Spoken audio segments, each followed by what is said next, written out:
Hello seventh class, this is Amit. Science chapter number 4 आप read कर रहे हैं, पेज नंबर 42। यहाँ पर आप सी ब्रिज और लैंड ब्रिज के बारे में पढ़ेंगे।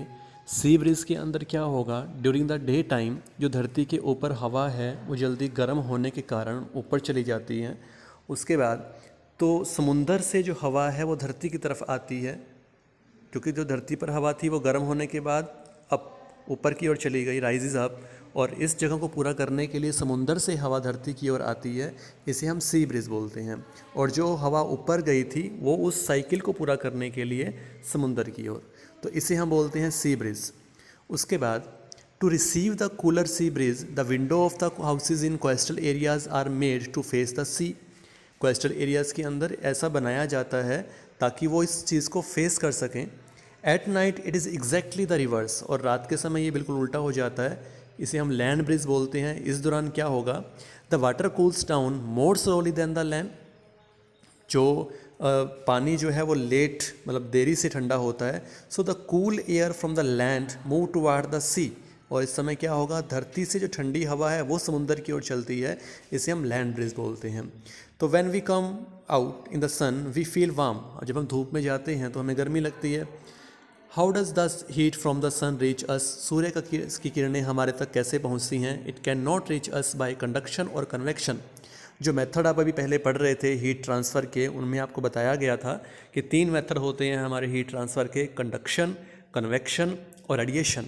तो अब हम रेडिएशन के बारे में बात करने जा रहे हैं। तो सूर्य की किरणें हमारे पास जो आ रही हैं उनका यहाँ आने का मेथड कौन सा है, तो यहाँ पर रेडिएशन मेथड होगा। आपको यहाँ डायग्राम डे टाइम का और नाइट टाइम का बता रखा है, तो sea bridge and land bridge. तो space between the earth and the sun, from the sun the heat comes to us by the method radiation. The transfer of heat by radiation does not require any medium, it can make place whether a medium is present और not. When we sit in front of a room heater we get heat by the process, by this process, कि जब हम heater से हमें heat मिलता है वो भी इसी प्रोसेस के द्वारा मिलता है, that is radiation. A hot utensil kept away from the flame cool down as it transfer heat to the surrounding by radiation. एक गर्म बर्तन को जब आप आंच से उतारते हैं तो वो भी अपनी हीट को ट्रांसफ़र करता है टू देयर सराउंडिंग, अपने आसपास के वातावरण में। ये भी मेथड कौन सा है, रेडिएशन।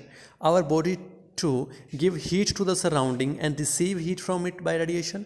हमारी जो बॉडी है आउटसाइड में जो हीट ट्रांसफ़र कर रही है या बाहर से हम हीट ले रहे हैं, तो इन सब के दौरान भी मेथड कौन सा होगा, रेडिएशन मेथड होता है। उसके बाद all hot bodies radiate heat, सभी गर्म जो चीज़ें होती हैं वो हीट रेडिएट करती हैं। When this heat fall on some object a part of it is reflected, जब ये हीट उष्मा किसी वस्तु पर पड़ती है तो कुछ भाग इसका रिफ्लेक्ट किया जाता है, वापस भेजा जाता है। और it is absorbed, a part of it is reflected, a part is absorbed and a part may be transmitted. तो यहाँ 3 बातें होंगी।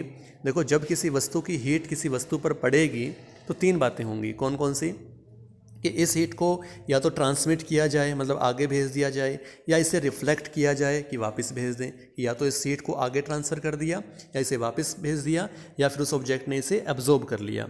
The temperature of the object increase due to the absorb part of the body.